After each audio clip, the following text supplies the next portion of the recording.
everyone. Welcome to the Sahari THJ Live. We are broadcasting on YouTube because yet again I've been restricted on Facebook. But more about that in a second. If you are watching this video right now, please can you share it across all of your platforms? Share the link to the YouTube broadcast to all of your platforms so people have access yet again to an informative, empowering, and interesting conversation. It might take us some time to get the numbers up. Again, we're being severely restricted by Facebook, and it's also happening on Twitter and Instagram, and of course, YouTube as well. But let's see how we go. Let's get the show going. Start sharing the link so we can have this conversation.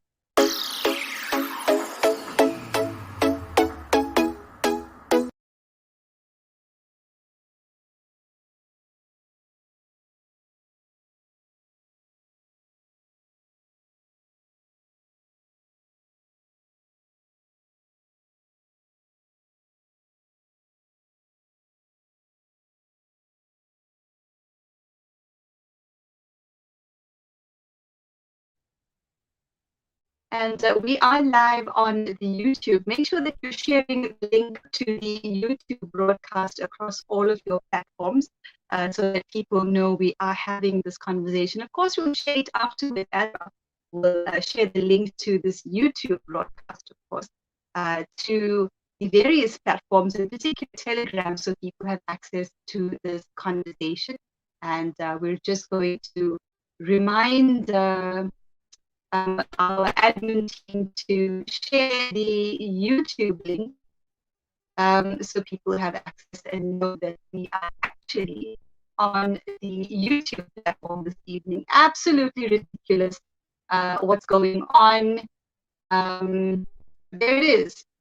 There it is, the age of censorship. We're living in an era of freedom. You're actually not. We're living in a dictatorship in our country and around the world. And of course, Facebook has no respect for our constitution, the right to health and the right to freedom of expression. So we're just sharing this message across our Telegram platforms. If you're not joined us on Telegram yet, please contact one of our leadership team or our Facebook admins to receive the Telegram link. Join us on the national group, on the provincial groups, or on the working groups. A lot less sensitive than exists across the social media platforms. And that message is being processed currently, reminding people to join us on YouTube. Of course, we don't know how long these broadcasts will last on YouTube either. So we download them afterwards and we upload them to other platforms, including BitChute and a brand new Tube. So the internet is again playing a little bit of games with us at the moment. It's taking a long time to get this message through, but we're sure that our team is on reminding you to join us on the YouTube platform. All right, so a couple of things we want to talk about. One is the indemnity and liability situation. Absolutely ridiculous. So basically, our government has drafted this bill which has very little detail in it. And the detail that it does have in it is absolutely bizarre and biased, saying to us that we should indemnify pharmaceutical companies for any harm, injury, loss of income, or death occurring out of their products. And who should pay for those particular injuries or death is the people of our country. Now, our health minister come out and said, well, that this is necessary. However, at the same time, he's also said that Pfizer did try to capture our state asset and resources. And that would include our reserve bank, our military bases, our embassies, like they tried to do in Argentina. And according to him, they backed down on that. Now, having not seen any of these agreements because of non-disclosure agreements in place, we don't know that that's actually true. So as Transformative Health Justice, we are the first off the mark to have submitted a three-page commentary on this 5-page bill under great pressure to the relevant ministers, objecting and rejecting this particular bill because of its massive impact on our people, because of the lack of information And because in a very ethical perspective, we should not have to pay for any damages, harm, injury, loss of income, death, etc., caused by a product from a pharmaceutical company. And of course, our minister says, they'd probably say, well, then we might not get the vaccines. Well, you know what?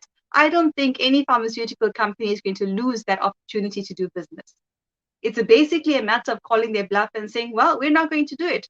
We're not going to make our country responsible for any harms caused by your product. You can decide if you want to sell us that product or not. Basically as simple as that. So there were a couple of comments that people submitted to this particular bill that I thought was absolutely brilliant.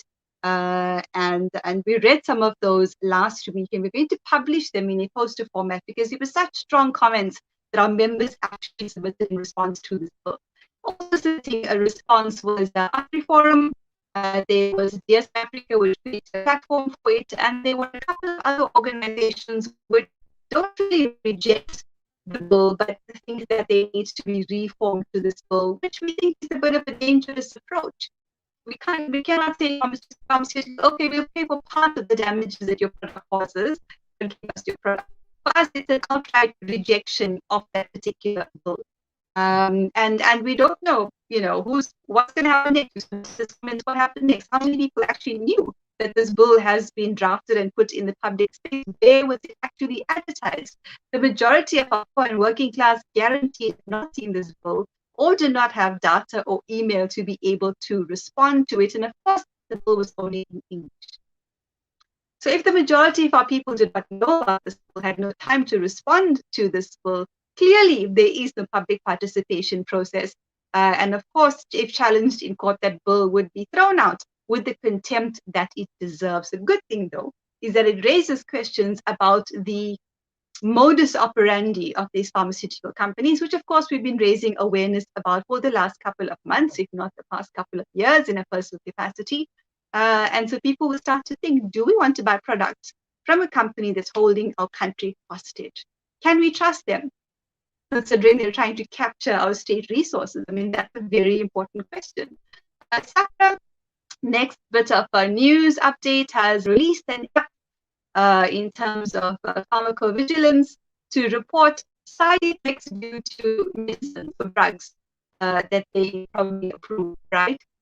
Unfortunately, the system doesn't deal with side effects or adverse effects from the injections. It only deals with other medicines. That's the understanding we've got when we try to interact with them, and certain messages, responses coming from them. So there is no actual system to report adverse effects. There is a CSOMK trial system. It's not an official, formal, national rating system. It's not. It belongs to this trial.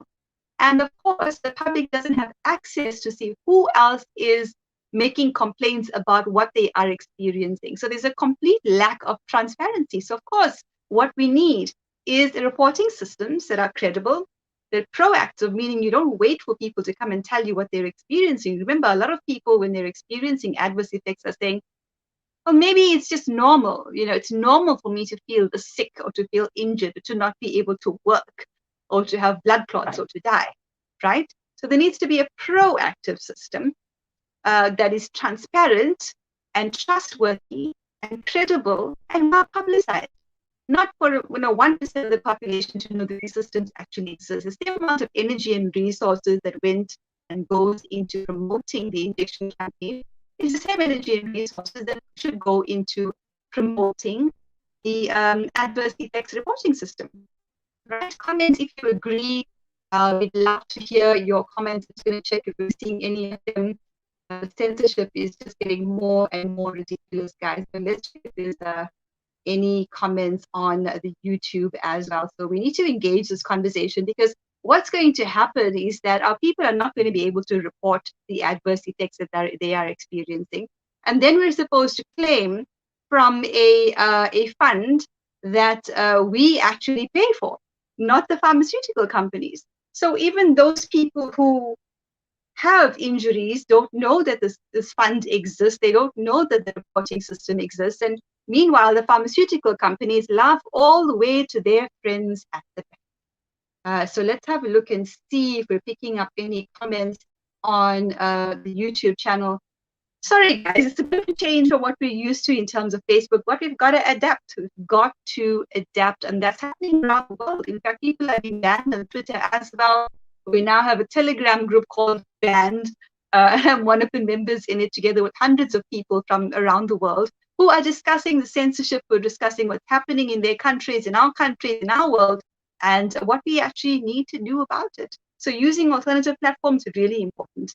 Other piece of news, there are schools in our country that are trying to sneak in these injections to children without proper consent from their parents. Now, proper consent, legal consent, is a very important concept, critical concept to understand.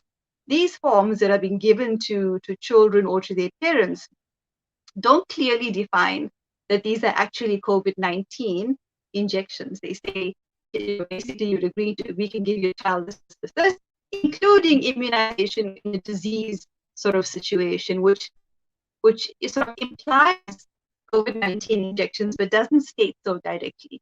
So these consent forms are actually illegal and unethical, and I suspect will result in legal action against these schools that try and push this forward as indemnity forms.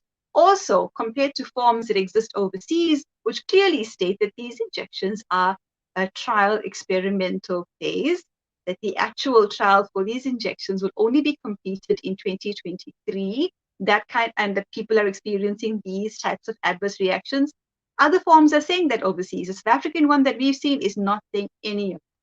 So by no stretch of imagination are these consent indemnity forms actual legal documents. And schools are going to get into a lot of trouble. If they need any help or advice, please rather reach out to us so that we can advise you, instead of a child becoming injured because you did not follow the proper legal process. All right, what else is happening? Disinformation tactics galore, right? All over in terms of the IMETs, and that continues. And that's what we continue to educate people about on a daily basis here. A big shout out to our team, particularly the really active members who are active every day on the ground, online, with education, with the distribution of vitamins and immune boosting treatments, with people who are supporting our animation campaign, with people who are active on Facebook, on Twitter, on Telegram, and just making sure that all people know they have access to vitamin I, but also that our healthcare system is captured, because if it wasn't by funding and that influence, certainly we would not be in a situation where we have to beg and plead, which we're not doing anymore, by the way. We're not saying to the doctors, fulfill your Hippocratic oath and dispense vitamin I. Because you can. The legal position is you can. It appears that some doctors are still confused. They still think it's illegal, or that it's toxic, or that it's only an animal drug. If you watched my show last week with Dr. Eva P.T., Dr. Tess Laurie, and Dr. Pierre Corey, you would have seen them say it's up to the doctors and it's up to the public. And we're now starting to call for a march, a people's march for the people's medicine in our country and around the world. Hi, Renata. Thank you for joining us on the YouTube feed. I'm not sure how we're going to continue doing this. I was going to say the post that actually got me censored was sharing an FLCCC video, which is basically doctors who are being brave and prescribing vitamin I and saying to other doctors, you need to be brave as well. And it begins and ends with South African-born Dr. Paul Marek. And that's the video that got flagged. Strangely enough, got flagged on our Transformative Health Justice page. Remember, THJ is Sahari's NPC, nonprofit company organization. So we're proud that we keep getting censored, but of course it does constrain the work in some way. In other ways, it frees us up to do other things and not depend only on the social media platforms, and in particular, Facebook. All right, you've noticed I've trying to limit my use of the vitamin I word and the V word, etc. And it takes some practice, because as South Africans, we're used to being able to express ourselves, right? And there's even a call that's been made to Facebook to say that as a result of your censorship, you've sent this many people to their graves, right? The big tech and big pharma actually work together, and that is what is going on. All right, right, what else is going on is our leadership team structure poster is ready and it's going to be released in the next couple of days, and includes our leadership, our core team, as well as friends of THJ. So you'll be able to know exactly who the team is and how you can work with us, not only for vitamin I, but also for healthcare in our country. What are our campaigns for the rest of this year? That poster will also be released in the next couple of days. So looking forward to that, looking forward to your feedback. We've been paying close attention to what people are saying. What are the core issues in our country and what do we need to actually focus on? Everything, of course, is related to healthcare in our country. If you don't have a home, it has an impact on your healthcare, whether that's physical healthcare or mental healthcare. If you don't have access to water and electricity, again, an impact on health. If you're traumatized because of crime or corruption, pretty much the same thing, again, an impact on your health. Everything ties back to health. And of course, we're following the experts very closely on the injections. I don't know who you're following in terms of people who are issuing certain concerns, worries, and warnings. But we're looking very closely at people like Professor Dolores Cahill, Professor Geert van der Bosch, Dr. Mike Yaden, Dr. Sucharit Bhakti, and there are a number of experts who are issuing warnings about these injections, and they're based on science, and they're not compromised, and they're not paid to lie. They're speaking up for the good of humanity. So these are the kinds of scientists that we are paying attention to. We're also paying attention to what's happening with the medical aids. And what are they specifically saying? If you take an experimental injection and you are harmed, will this medical aid or this insurance company honor its agreement with you? Very important question to ask. We cannot, take it for granted that you will still be covered. You actually have to know and find out and get it in specific writing that you will still be covered. We know that medical aid and insurance companies are notorious for trying to do their best to reject your claim. So everything to sign you up, and then once you try to claim, they sort of sit in a caucus and think, right, where's the loophole? How can we possibly reject this person's claim because we drive our profits up? And that's basically how it operates, all right? And I do have a show coming up with members of some medical aids in our country who have been treated in the most atrocious, illegal, and inhumane manner by medical aid companies. And it's a subject that needs to be discussed. Those people who can actually afford medical aids are lucky enough to be able to do that. And of course, a number of people have been forced into a position to sign up for medical aid during this coronavirus lockdown out of trauma and fear, of course, all based on the PCR test, which by now, if you didn't know, has been found to be proved ineffective and fatally flawed. I also listened last night, very disturbingly, to an NHI nurse whistleblower talking about what's really going on in the hospitals. Very brave nurse, talking about cover-ups, the lies that are being perpetuated, improper medical treatment that's being used, if at all, the censorship of nurses who are told, well, you'll just abide by what we tell you or you'll lose your job. So I don't know if that's happening in our country as well, but I certainly think it's going to be interesting to pay attention to what nurses are saying in our country and around the world. I watched a broadcast of some Canadian nurses last week who had a demonstration and spoke out against being censored and gagged from telling the public the truth. They maintain that their duty and responsibility is to the people.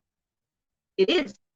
And so nurses are speaking out, doctors are speaking out, scientists are speaking out, lawyers are speaking out, activists are speaking out against a virus being used to lock down the entire planet and perpetuate the biggest transfer of wealth from the non-elite to the predator class.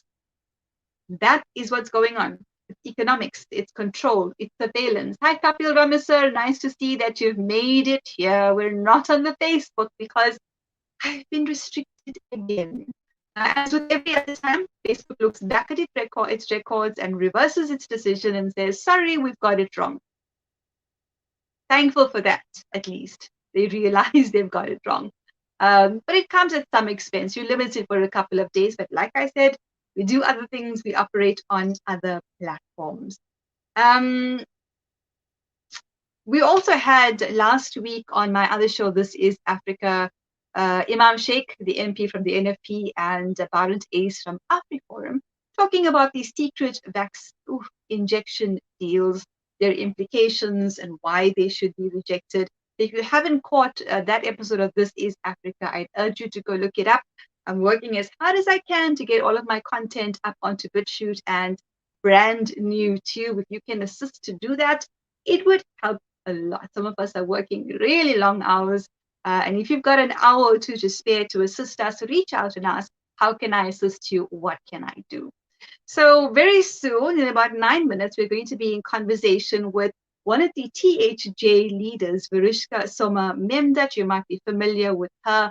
Very vocal activist, very committed to doing what needs to be done, from speaking at events to mobilizing groups and organizations to understand what is vitamin I, to making sure that people have access to the informative leaflets that we've created, which, by the way, we're busy updating and translating into other languages. So if you haven't contributed to printing these flyers yet, if you can rather print them on your own, please do that. It needs all of our membership to be actively involved. You would see that India is experiencing a third wave now. And of course, while the experts have their theories on why India is experiencing its third wave, and in some states and not in others, it's quite possible that we could be facing a third wave too here in South Africa, and we need to be prepared. We need to be prepared. All of us are safe when all of us are safe. Using vitamin I as prophylaxis and, of course, as treatment, and to prevent severe disease and death. Remember, at least over 70% efficacy, over 80% actually, from using vitamin I and not having to go to hospital, and taking your chances with our hospitals that don't have enough medicine, don't have enough facilities, don't have enough staff, don't have enough capacity, and of course oxygen. Very, very big issue in our country. You've got this. Thank you, Kapil. Thanks very much for that. So with Comrade Verushka, we'll be talking about this indemnity for Big Pharma. We'd love to get her thoughts on that. And of course, this issue of children. She's got a very interesting perspective on children. And of course, the consent age for children to receive medical treatment without the consent of their parents or guardians in South Africa is 12. Now, we know there's tactics being used, for example, bribery. So we'll give you a donut, we'll give you a day off, I don't know, whatever tactics people are using. And it is happening, by the way, in other countries, probably is happening here as well, if you take this particular injection. Children, if they're not properly aware of what the dangers are, or if they are bribed, or if they experience peer pressure from their friends who say it's the cool thing to do, you might end up with a child who's sick, injured, or dead. It's a 2-year-old child that passed away this week, 2 years old. Who's going to be held responsible for that? Compensation is simply not. And let's see, what have we missed? I wanted to talk a little bit about the disinformation tactics that are used by what we refer to as big science in order to lie to us about vitamin I and its efficacy. And we've got a slide here that we picked up from the FLC's presentation, FLCC's presentation. By the way, SAPRA makes an appearance in the last presentation for the Public Health Agency, which continues to recommend against vitamin I, making us so proud there, SAPRA. But what you need to watch the presentation. It was last week, Thursday, presented by Dr. Pierre Corey. Absolutely brilliant, right? Talking about the WHO's denial of vitamin I, big science, disinformation, and their impact on human rights. So it's brilliant to see that doctors are seeing and highlighting the impact of this atrocity on human rights. And these are some of the tactics that big science use. And it's from a book called The Disinformation Playbook. See if you can find it. And they identify 5 tactics that corporations use to delay government action on matters that would adversely affect their income and profit. The first one's called the fake, where they conduct counterfeit science and try to pass it off as legitimate research, which you would have seen, for example, with that JAMA study, which has thoroughly been debunked. Followed by the blitz. They harass scientists who speak out with results or views inconvenient to industry. Yep, they get harassed. They get censored. They get smeared, calling them names or discounting their research or calling them fringe conspiracy theorists, lunatics, whatever it is, the latest word that is used against these excellent scientists. Then, of course, there's the diversion, where they manufacture uncertainty about science where none or little exists.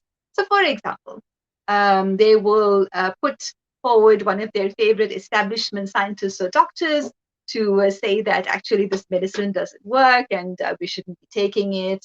And that's how they manufacture uncertainty. If you're seeing an expert that you're used to taking quite seriously on the issue of medicine and health, and they then come out and say, well, actually, this vitamin I, it's not safe, and it's, and you trust them.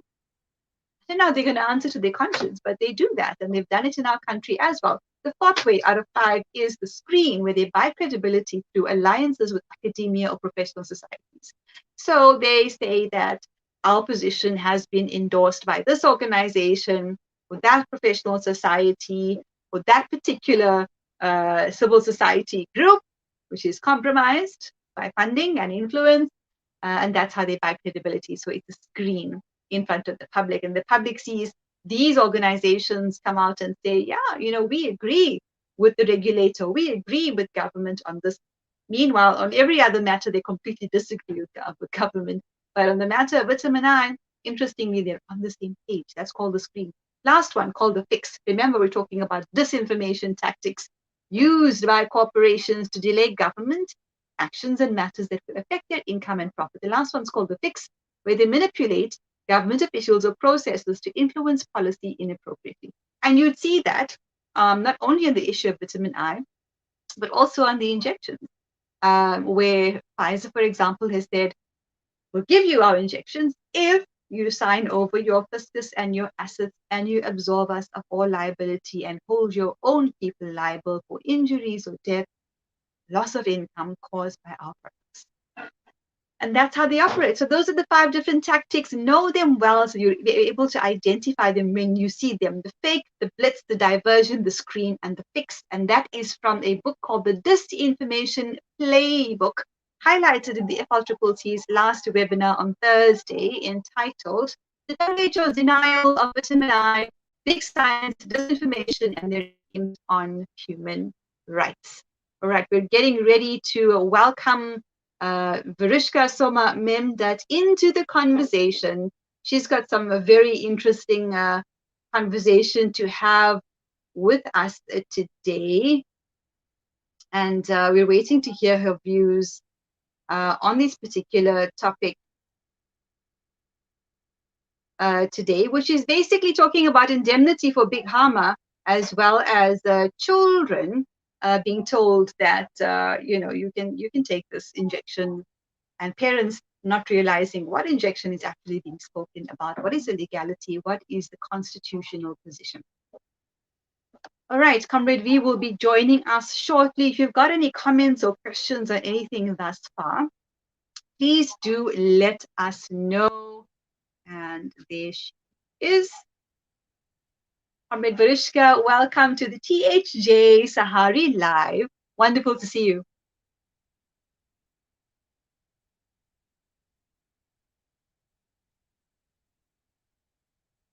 Okay. All right. Can you hear me now? Yes, I can actually hear you now. Welcome, Comrade. It's wonderful to have you with us.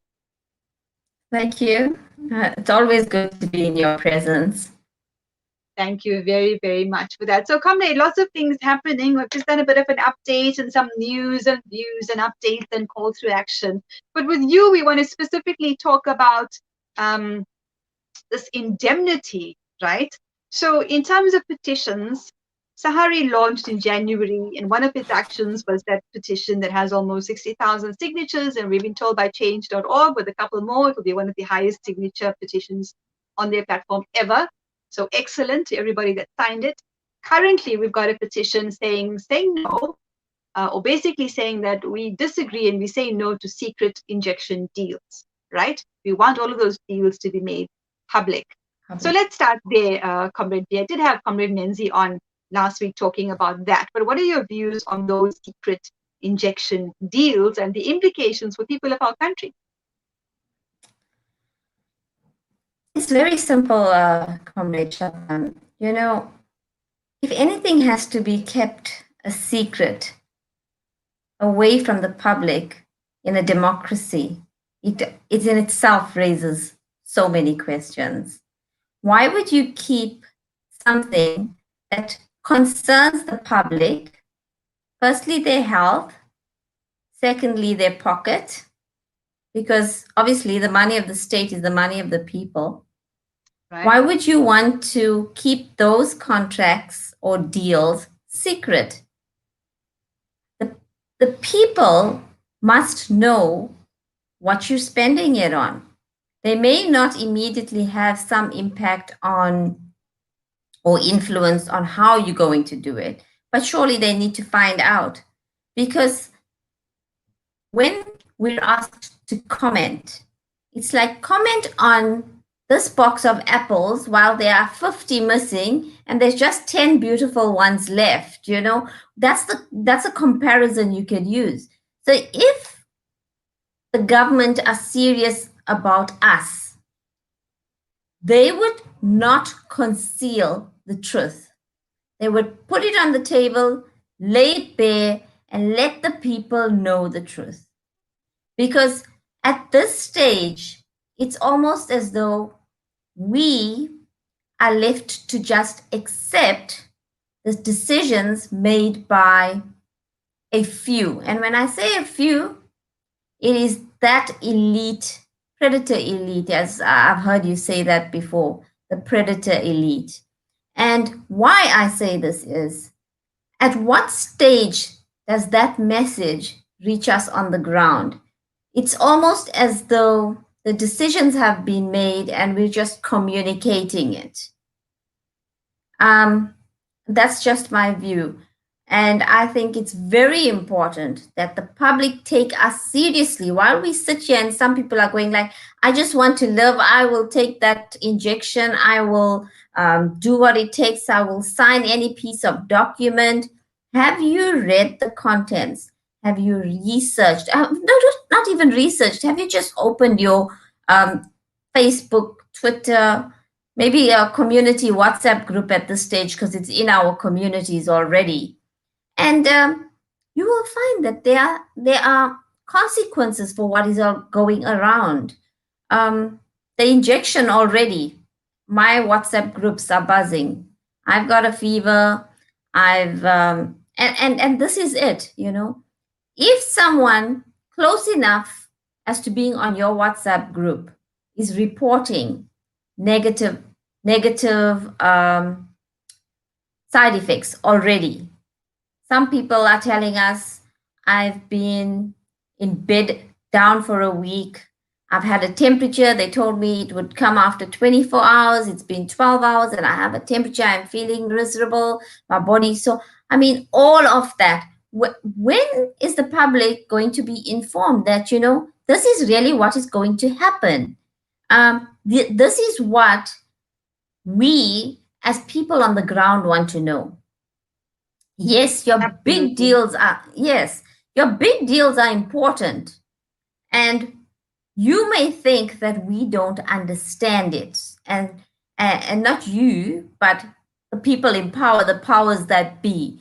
We don't understand it, perhaps. Maybe the numbers are too big. English may not be our first language. But you know what? The responsibility is on the state to keep us informed. And if it means communicating that information, breaking it down and communicating it in 11, 12, 13, 15, 18, or 20 different languages, Every person counts.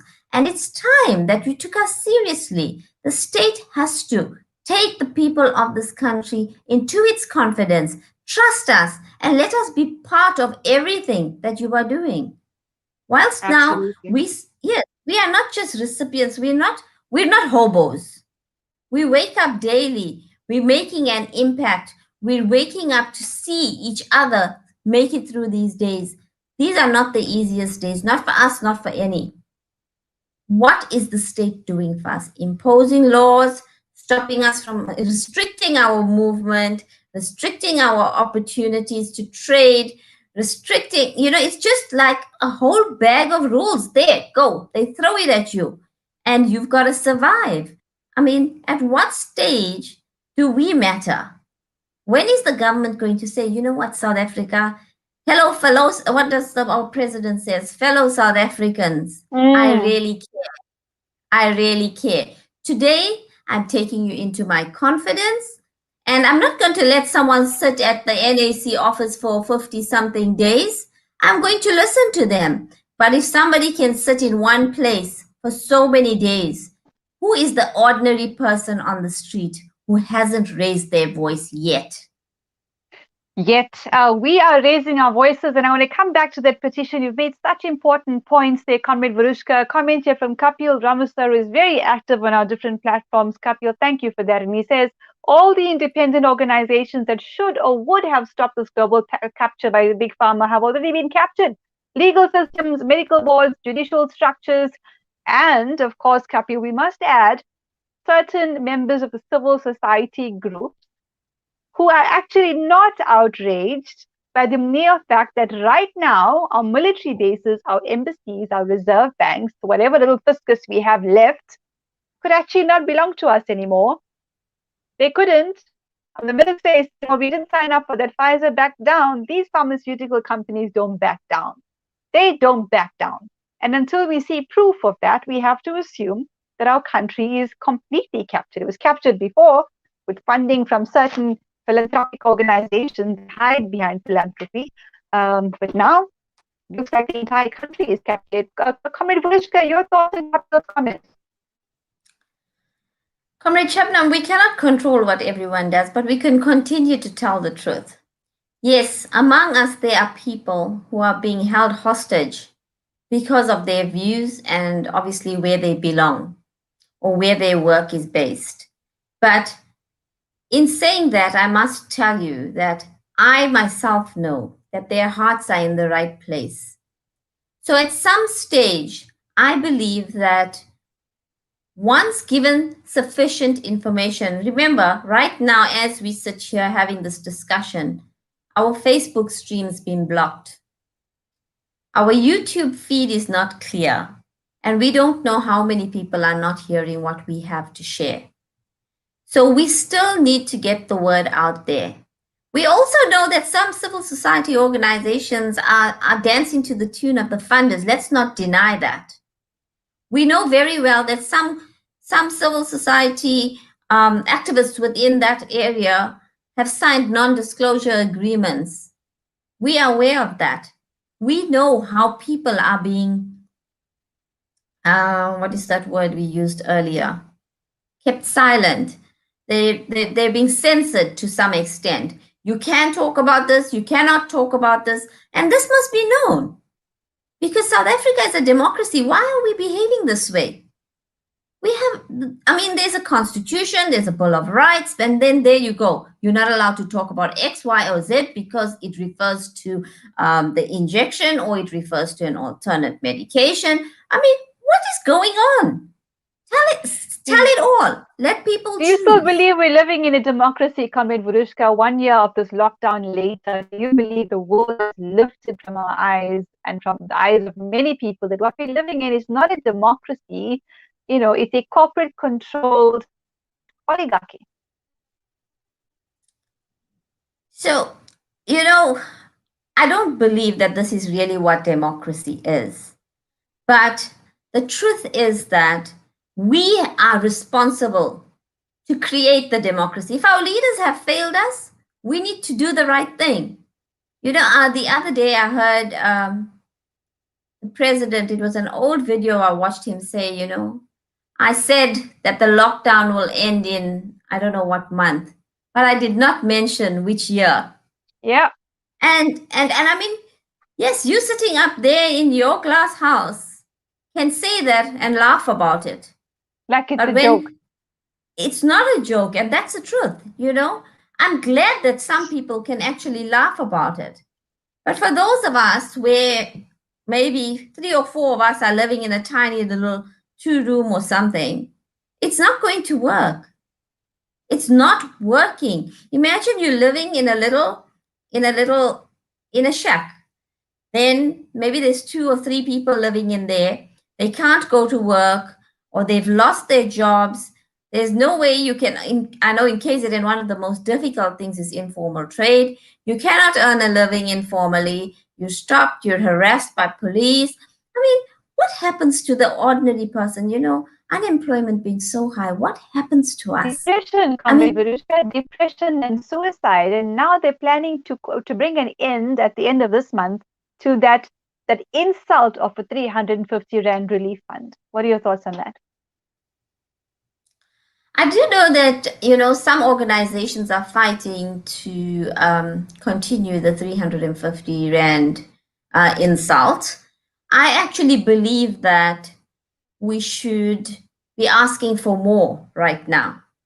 Considering that unemployment is so high and that the regulations and restrictions imposed on several facilities are impacting negatively on a large extent to many people, that fund that amount should have been increased by now. If it was 2 or 3 months, I'd say, okay, maybe they can get away with it. But right now, a lot has to be considered. There is so much going on out there. I don't know if our president has even taken a walk out there, walked through the neighborhoods, walked through his own municipal facilities, and saw what people are going through. No, comrade. He will only walk through pharmaceutical companies' premises. He's not going to walk through the townships. He doesn't care. This is not the same president who was with the unions back in the day. I mean, Marikana taught us that. But coming back to the 350 Rand insult, certainly there is money in the fiscus for more. Otherwise, pharma wouldn't be saying, hand over your fiscus to us. They know there's more. There's plenty more. If the corruption would stop, then people would not have to starve. I want to come back to our second petition on the Change.org platform, which the title of that petition is Make All V-word Agreements Public in South Africa. And we need to really get the signatures up to the same numbers that we do for vitamin I. And it's about these secret deals, and it talks about why these deals are a problem. It talks about state capture. It talks about the compensation scheme that they're trying to get us to sign up for, which we don't have the fiscus for, which is going to be looted like everything else. And the bill that they've come up with is also been included. So we updated the petition to include this compensation scheme bill into it. And then it's got 5 demands, comrade. Number 1, all injection agreements must be made public before any further rollout of these experimental injections. Number 2, government must prove whether our national fiscus and state assets have been gambled, like happened in Argentina. Number 3, we want the cancellation of this no-fault scheme that favors and indemnifies the big pharma. Number 3.2, we want big pharma, meaning the manufacturers, to be held responsible for any harm from their products. We don't have the capacity to pay for any of that.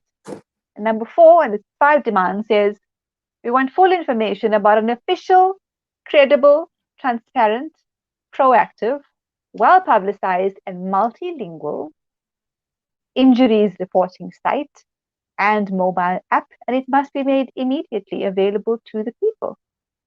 And the final is that reporting site and the supervision and administration of that reporting site must include independent, robust civil society representatives who report to the public regularly. Comrade Verushka, so those are the 5 demands in this petition. There's reference material there. I see people are signing, they're sharing it.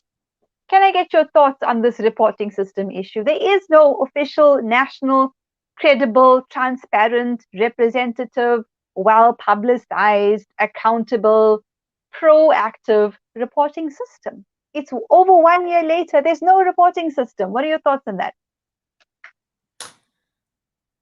My guess would be, and I'm going to guess because there's really no facts to speak about. The reason people in power have failed to provide a reporting system that is efficient and accessible is simply because somebody's not been doing their job from the beginning. And they need to face it. We're going to keep on making these calls. And they, at some stage, and it better be soon, have got to, and censoring us is not going to work because the word is out there. People are calling us. If somebody who doesn't know me calls me on my cell phone saying, please help, how can I get involved? Where is this? I live in a community at least 20 or 30 kilometers away from me and want to be involved. There's something going on. There is a move on the ground. And whilst maybe in the first year, it was very easy for the government to control everything, they will lose this control soon. And that will be very soon. Having a few civil society organizations captured will not work. Because at some stage, even people within those organizations, you'll capture the leadership, but you will not capture the members. Because at some stage, every single person will think for themselves. Remember something, it's not about going out there and following like sheep anymore. It is about doing what is right for ourselves and our families daily. So when we get up and walk out there as leaders, we look at the people we represent as our families. I don't know how many leaders have the integrity to represent their people to the extent that is expected by the people. But my view would be that at this stage, leadership in all sectors, all spheres, should not even consider following anyone like sheep, should not be taking instructions, should be asking lots of questions, should be publicizing communications, should be sharing information with people on the ground. Remember, people have been unemployed, access to data is limited, people are sitting at home, even perhaps print material is not affordable at this stage.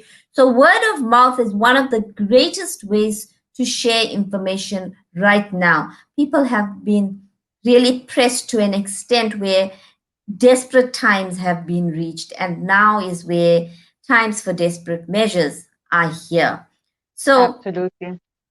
Yes, okay, I'm going to stop there. You can carry on. Well, we've got about another 12 minutes or so with you. I mean, you've made such valuable points, including that one where your leadership may be captured, but your membership is not. And because there's going to come a time where there's going to be a massive uprising, and we're seeing it happening around the world. And you cannot discount South Africa when it comes to it, because we have a history of standing up for our people. In terms of that reporting system, comrade, it's not that we don't have the resources. It's not that the people at the top don't have the necessary skills to put a system in place. They didn't put a system in place deliberately. Yes. So people would not be able to report what they are experiencing, so that the rest of the country wouldn't figure out, oh my God, this is what people are experiencing. Informed choice is my right. I can decide, therefore, whether I am or I'm not going to take this option that you are presenting. And of course, making sure that the ones who are making these injections are not responsible for it. So I don't think it's a matter of not doing their jobs. I think it was done exactly in this way deliberately. And because now civil society and THJ has led the call on this reporting system demand, they're now saying SAPRA's created a reporting system, but it's not to do with injections, it's to do with other medications. And then the Sisonke injection trial has a reporting system, but it's not an official one, and it's not transparent. So the public can't actually see what's going on. And of course, only doctors can do reports, not patients or people or citizens or residents themselves. I mean, you can vote for the future of your country, but you can't report your own adverse effects from taking medication. I mean, it's absolutely bizarre. And that's how they keep the numbers down and then say, oh, only so many people experienced anything.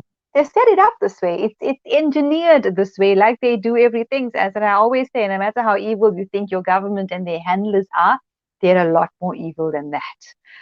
All right, we'll take a comment here from Kapil Ramester. Let's have a look. Thank you, SPM and VSM, for spreading truth. It will take time, but we will get the message out there. People are inherently good, not evil, and the truth will prevail. Thank you, Kapil, for that very valuable comment and your support and motivation. We really appreciate that. It's hard work.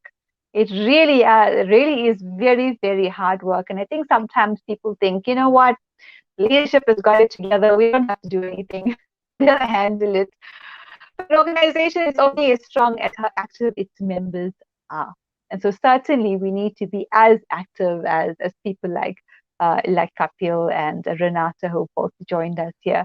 You know, I remember, Comrade Verushka, when we first started doing the lives, we would have hundreds of people joining us on the live. Absolutely brilliant. And now we're sensitive to the point where we struggle because of this fascism that's going on. You know, at some point, Renata always says, we need to go to court on this. It's our constitutional right. Yes. Your thoughts, comrade? You know, I'm going to tell you exactly what happened half an hour ago, trying to connect to the show. So I sat here trying to get onto Facebook, because I obviously have to time myself and get here on time. You know, this is a public space, and it would be very embarrassing not to turn up when people are expecting you. And the show's not there. It's missing. Yeah. So I even went to YouTube initially, and it was not there. And then I'm sitting and thinking, now I'm trying, you know, you're in a panic. You don't want to be late. You want to get on time. I've got so much to share, and am I going to get there to say it on time? And I know if somebody doesn't hear it now, they're going to hear it at some stage. Yeah. Then I get on and I hear you speak. But even right now, okay, it's clear now, but at the beginning, it was so pixely. So it looked like you were busy drawing playing with your fingers on the camera. That's exactly what it looks like.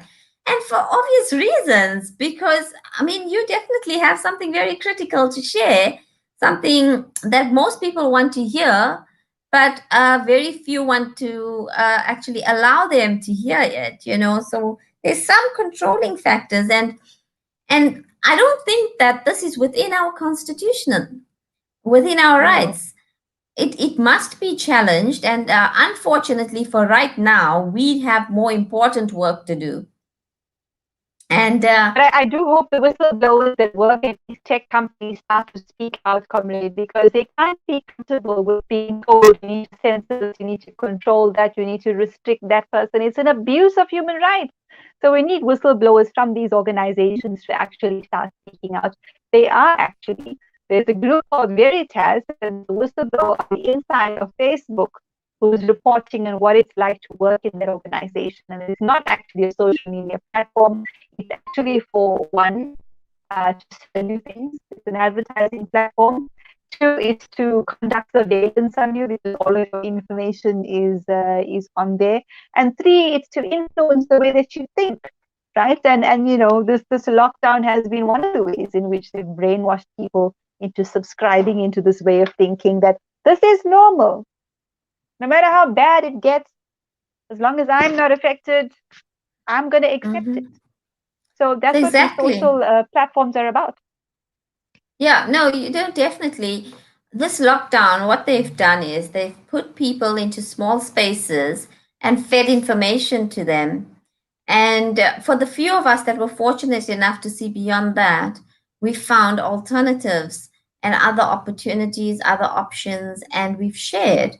And, you know, there's some point I really want to make, and I know it may not work, or it may not be in line with the indemnity and your subject today, but this is very important. You know, our government are so busy with this injections and indemnities and regulations that they've forgotten what is sitting on their doorstep. You know, there's so much of money spent on pharmaceutical companies, on their transactions with these companies, that what we have at home in terms of natural remedies is actually being ignored. We have a very large population that use natural remedies to actually treat a host of illnesses, including COVID-19 this time. Why has our government not done the honorable thing by taking the people of this country very seriously? Remember, the people that have introduced us to Lengana and Neem and I don't know if I'm going to say this correctly, but it's a Mshlonyane. I do know that it does work. And they're the same as our president. You know, it's not like some foreign person saying to you, Mr. President, to your team, Mr. President, that there is this funny thing that you should try and maybe you could use it to help us save our lives and that of our families. By now, a serious research or trial should have been underway with these natural remedies to allow for the public to be using it for the treatment of COVID. And whilst we're constantly being threatened by the next wave and the following wave and the following wave, it looks like the government has only one option for the treatment. And they're not looking either way. It's just the injection, and they will send you to hospital and give you those treatments that they know of. When are you going to start listening to the people? When are you going to take us seriously? You know, and from experience, I do know that home remedies do actually work. I know of people that have used natural remedies and survived COVID. And this must be told, because not every single case of COVID is the same. I understand that. But not every single case of COVID should be treated with that which is currently being used by the companies. And also another thing is this injection, forgive me. We're being promised so much of it. It's such a ray of hope by the state. And what is it actually doing? Do we know? Is it actually a trial? Is it a vaccine? You know, people don't know that on the ground. People think, hey, gosh, we're going to get poked and we're going to be better. We're not going to get sick. We're going to go back to work. These regulations will all be uplifted. It doesn't work like that. And not going to happen. It's like a big fake promise. That's what we've been given. Thank you, Shabnam, for that. It's a big fake promise like everything else. It's such an important point that you raised, because the Traditional Healers Organization leader, Gogo Pepsile Maseko, who was on my show last year sometime, may she rest in peace, was advocating for Umhlonyane Lengana Artemisia, and which was put into a 3-year trial by this government. In all these decades, they never saw fit to research these medicines properly, and now put it in a 3-year trial. We're supposed to accept injections that are still in trial up to the year 2022.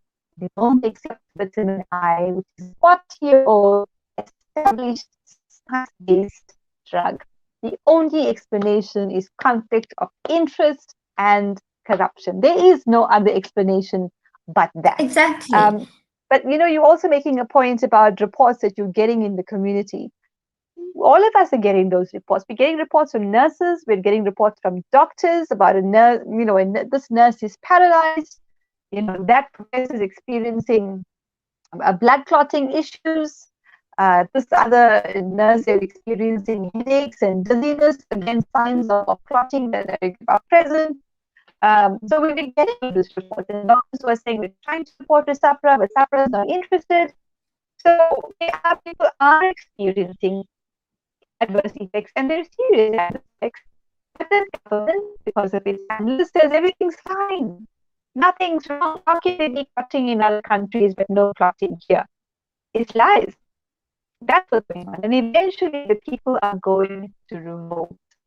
They are going to revolt. Unfortunately, that sometimes it's the only way to take back power. And yes, we need to work in our communities to take back our power. But I do think the mass march demonstration on the ground, people from all walks of life, like what is happening around the world, is what is needed. Comment here from Kapil Ramasar. Let's take that comment from him. Change. Says there's a €1 million reward from the European journalist to anyone who was able to provide an isolated sample of C-19 causative agent, i.e. SARS-CoV-2. This is yet to be done for any virus. On point. We know there's a matter in court currently where the government has been challenged to produce the isolated sample. The government has said, sorry, we can't do it. We don't have it. President says, I don't have it. Health Minister says, no. I don't know if the health minister was cited, but Minister of Corporate Governance says, we don't have it. You're going to have to ask Abdul Karim, who's, of course, left here in the advisory committee. So I think it's going to be very interesting to see. There are a number of these cases around the world where governments have been presented with what we call promotion of access to information applications.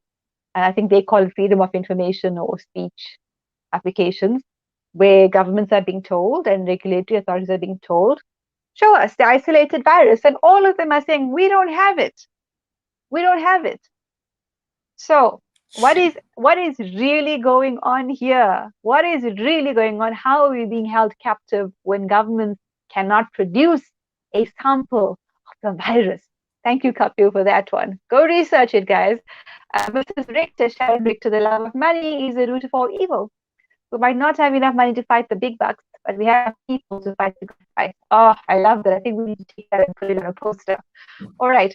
Speaking of posters and information and the right to know, children, Verushka, and informed consent, and our children at South African schools being given forms, and at that form you would have seen, alludes to immunization for diseases in a disaster, or something to that wording. I can look at the exact wording, but you've seen it, right? Yeah, I have seen it. What is going on here? I mean, how can they issue a form which doesn't properly explain what the immunization is, what the adverse effects are, and the fact that these injections are still in trial phase till 2023? What are your thoughts? I'm just saying, try it with my child, and then you're going to find out. How can you try it with any child? I mean, really, what does a 12-year-old know? 12 years old. I mean, really, they're just about learning a little bit of English, maybe a second language or something. What about children who just go to school and think, oh, it's brave to take an injection? And that's what it is, I think this is just absurd in its entirety. We cannot, as parents, accept this. I can remember about my son or my daughter was in primary school, maybe it's 10 years ago. And she once came home with a slip that said, there was no COVID then. So she came home with a slip that said, your child will have to be vaccinated at school and please give consent. And I said, no, thank you very much. If my child needs to take any sort of injection or vaccination or treatment, I will do it because I'm their parent and I will be there. And this thing about the age of consent being 12 is an utter joke. It's a waste of time, and it's a means that our government is using to take advantage and to override the parents' rights over the child. Yeah, so that's what I think. And really, this is the truth. How many parents have seen that form? How many children have it lying at the bottom of the bag? And how many children in that line will end up taking that injection? Who is checking what, and what are the controls? I don't think that it is right. Not 10 years ago and not now. Absolutely. It's such a good point. And I wish more parents thought the way that you did, because, It's so easy to bribe a child and say you'll get a pizza, and it's happening overseas. Adults are being told to get free coffee, or you get a day off from school, or I don't know, whatever. You'll get data for your cell phone. It's easy to bribe children, or even threaten and coerce them to say that you've got to do this if you want to remain in the school. So what we're saying at THJ is that if your child or you are being put under that kind of pressure by your school, please report it to us so we can educate that school on the legal position. Do email us info@thj-africa.org.za. It has to happen. Children are not going to be experimented on, least of all uninformed children without the consent of their parents or their guardians. Absolutely. Before we let you go, Comrade. Sure. Comrade Shabnam, we must also request the reports from parents whose children have received any form of injection or medication at school without seeing that consent form. That is something that we need to look into as well. We absolutely do, because these parents would have a claim against the school and a claim against the state. Indeed. Even if there was no injury or harm caused, the mere fact that you superseded the right of the parent or the guardian is a violation of rights. Yeah. Wow, lots for us to do, lots for us to keep an eye on, Comrade. I want to show you 2 videos that. So this is the first one, and this is now the Zulu translation of our animated film series called Set IV Free, and there's one more up after that. So let's watch this one first.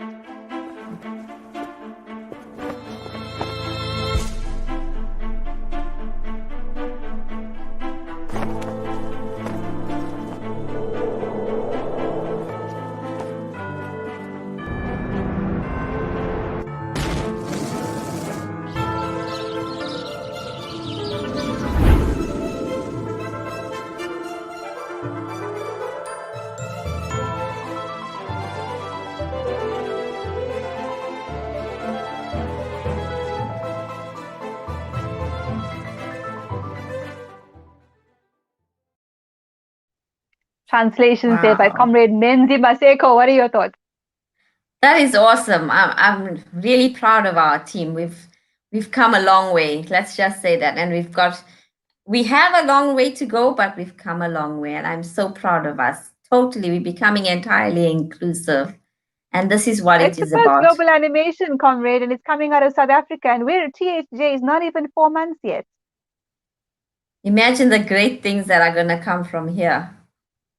Absolutely. I really see it. Yeah. We're asking for people to contribute to this animation series coming out of South Africa. It's one of our many, many contributions to this global campaign for vitamin I, the right to choose, and for healthcare that reflects the will of the people.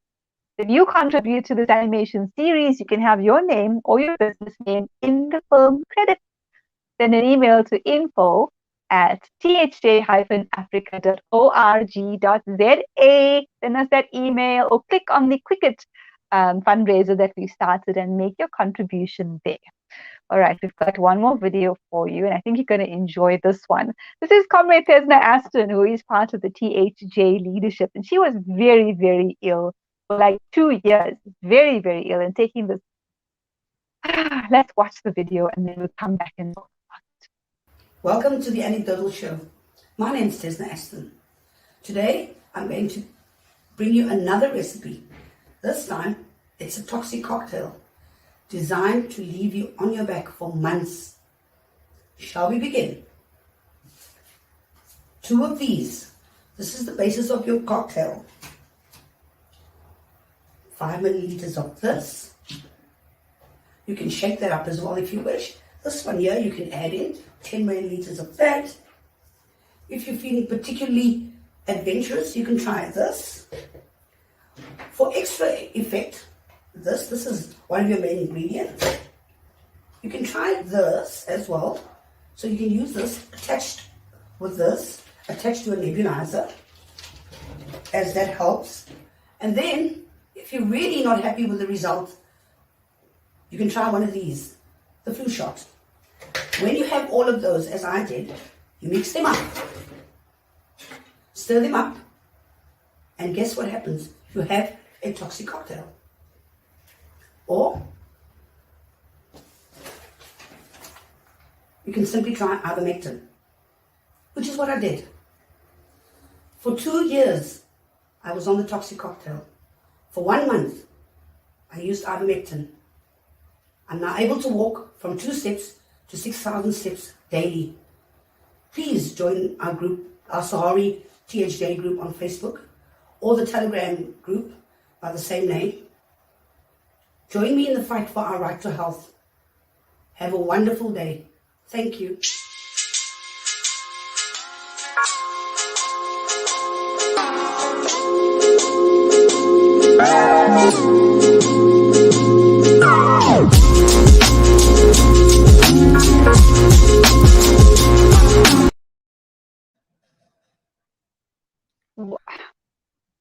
What do you think, Wow. Comrade Verushka, of that video?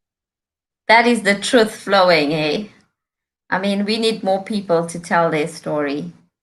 And we need to keep Absolutely. raising the volume. It is just brave people like these telling the truth that is going to make a difference. We're not saying don't use conventional medicine, whatever, what your doctor gives you, what the pharmacist gives you. But what we're saying here is let's look at another option. Consider another option. It may work. It probably will. It worked for her. 2 years of being sick and all those toxic and not being able to walk for 2 steps and 1 month of IV. And, we're not saying it works. We're not allowed to say that it works. But look at the difference. She's now able to do videos and educate other people. So if you've got a testimony to share, you can film a 1 to 2 minute video and send us the link, this one, to Sahari at sahari.action@gmail.com, because it's vitamin I related. Or you could write a 1 to 2 page testimonial, and we'll see the best ones, and we'll put them on our website, which we will be launching in about a week's time. Verushka, any parting words for you? Any message from members, the public, the powers that be? I think very important before I leave today would be to tell everyone that this medication, ivermectin, and I'm going to say it, is not illegal. And if you've used it, please share that information. If it's worked for you, please definitely share that information more, because I believe that there are very few or no negative stories when it comes to ivermectin. I haven't heard any. So please share it. Let people know that there's nothing illegal about it. There's no reason to hide. We're not doing anything wrong. Saving your life, saving that of your loved ones, it is entirely up to you. But share those good experiences with us. We want to know that what we're advocating for is working for everyone, working for those who really want it to work for them.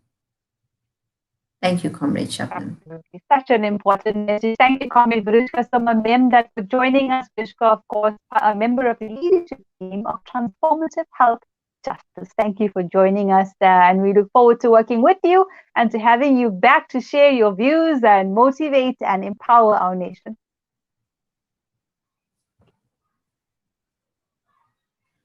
Thank you.